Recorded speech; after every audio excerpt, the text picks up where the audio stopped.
Bonjour à toutes, bonjour à tous, je suis ravie de vous retrouver pour ce nouveau JT.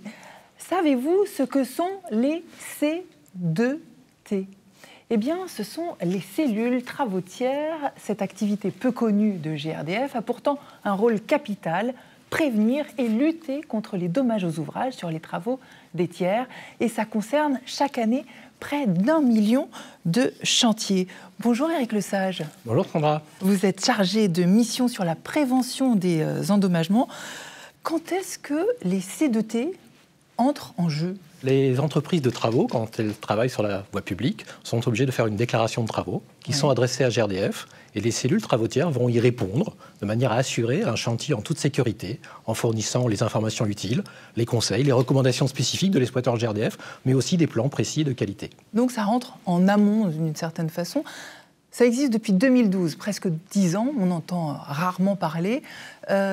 Pourquoi est-ce que ça a été créé ? C'était réglementaire ? Oui, la réglementation a changé en 2012, a changé les modèles et l'afflux des déclarations. Donc GRDF a su s'organiser en cellules travautières qui sont devenues depuis régionales. Et 2019, il y a eu encore une étape importante, vous êtes passé à l'automatisation. Qu'est-ce que ça a changé ? Oui, une étape capitale, puisqu'on a dématérialisé l'ensemble des déclarations de travaux partout en France, quels que soient les exploitants. Et nous avons, avec notre partenaire Protis, mis en place une boucle d'automatisation des réponses et un logiciel GRDF qui s'appelle XD, XML Déclaration, qui nous permet de répondre automatiquement à l'ensemble des déclarations et de les préparer pour un envoi à 50% de manière automatique à nos entreprises qui reçoivent la réponse à leur déclaration dans moins d'une demi-heure.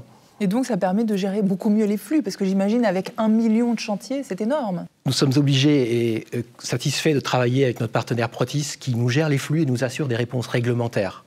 Et les cellules travautières travaillent sous l'application Protis, intègrent les réponses qu'ont préparées XD et pour 50% d'entre elles, complètent les informations utiles, comme l'appel réglementaire à une entreprise pour un rendez-vous de chantier, comme la présence de travaux GRDF pour apporter des précisions sur des nouveaux ouvrages ou pour alerter les entreprises sur certaines situations.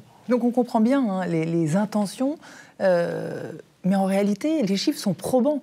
Quels sont les objectifs chiffrés de ces réductions de dommages aux ouvrages ? En 2023, les objectifs de GRDF sont de 2400 dommages. Cela peut paraître beaucoup puisque chaque dommage, c'est un enjeu de sécurité et qu'il faut les réduire le plus possible. Mais nous étions précédemment sur un palier de plutôt de 3000 dommages jusqu'à environ 2019. Et là, nous avons une nette progression dans les résultats. Et le dernier trimestre, mars, avril et mai, nous avons atteint les meilleurs résultats jamais atteints pour ces mois. Et comment est-ce que vous expliquez ces baisses ? C'est un sujet complexe, la prévention des dommages. On peut dire que l'ensemble des acteurs a bien progressé, notamment les entreprises de travaux, mais aussi GRDF par sa présence, ses actions de sensibilisation, la rue du marquage, la qualité des réponses des C2T. Et on est quand même l'exploitant le plus présent en matière de prévention des dommages et celui qui est souligné comme le plus engagé dans la réforme anti-endommagement. On entend bien au travers de tout ce que vous dites, Éric, que les cellules travautières sont absolument primordiales au sein de GRDF. Mais alors, comment est-ce que ça se passe très concrètement sur le terrain ? Je vous propose tout de suite qu'on aille voir ça.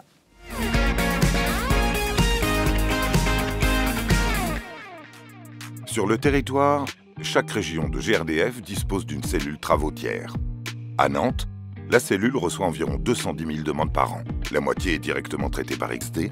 L'autre moitié, c'est l'équipe de Coralie qui doit y répondre. Cette équipe de 15 personnes se répartit le travail pour les traiter dans les délais. Le quotidien, c'est vraiment gérer l'équipe, les absences, avoir assez de techniciens travautières qui puissent être là pour répondre au nombre de demandes qu'on a, puisqu'on a énormément de demandes qui arrivent par jour. Et on a des délais à respecter. L'objectif de la cellule est d'éviter au maximum les dommages aux ouvrages. Pour cela, il faut donner les bonnes informations aux entreprises afin qu'elles identifient par où passe le réseau GRDF.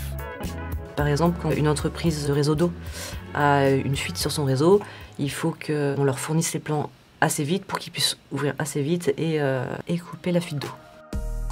Valentine fait partie de l'équipe de Coralie. Elle classe les demandes et estime si un rendez-vous est nécessaire. Lorsque je détecte une sensibilité particulière sur les déclarations, à partir de ce moment-là, je déclare le chantier comme sensible et je vais donc contacter systématiquement l'entreprise. Soit on prend un rendez-vous pour un marquage au sol précis des réseaux, donc ce qu'on appelle chez nous le repérage, soit une annulation de la sensibilité. Je le note également dans Protis pour vraiment confirmer l'annulation de la sensibilité et le fait qu'il n'y aura pas de rendez-vous avec GRDF. Lorsqu'un rendez-vous est nécessaire, les échanges entre les collaborateurs GRDF et les entreprises sont très importants pour comprendre les besoins des deux parties. Nous, on s'adapte à elles, mais elles doivent aussi s'adapter à GRDF. Souvent, on nous appelle parce que les travaux commencent demain.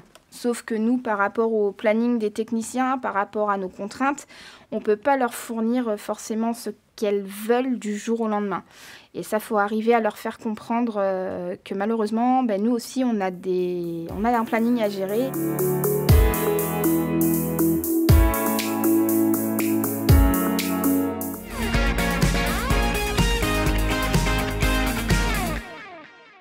Et lorsque le traitement des données à distance par la machine ou grâce à l'humain n'aboutit pas à une solution, eh bien GRDF envoie un collaborateur sur le chantier pour aider l'entreprise à la trouver. Et chaque année, ce sont 16 000 rendez-vous qui sont pris entre GRDF et les agents d'exploitation. Je vous propose tout de suite de suivre Thomas Bonal lors d'un de ces rendez-vous.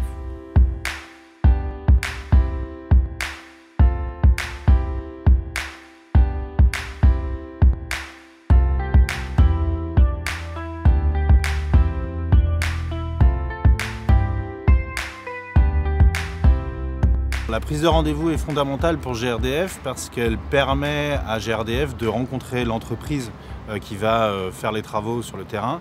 Et c'est un rendez-vous qui va permettre de les sensibiliser aux dommages ouvrages en leur expliquant bien où est la canalisation de gaz, quelles sont les techniques à utiliser. Donc là, le projet est d'implanter un bâtiment de 168 logements sur le parking. Okay. Et ils veulent qu'on repère le réseau pour pouvoir implanter le bâtiment à une distance réglementaire par rapport à notre réseau. Okay. Au sein de l'équipe de techniciens, Valentin fait du repérage, c'est-à-dire qu'il marque au sol le réseau GRDF.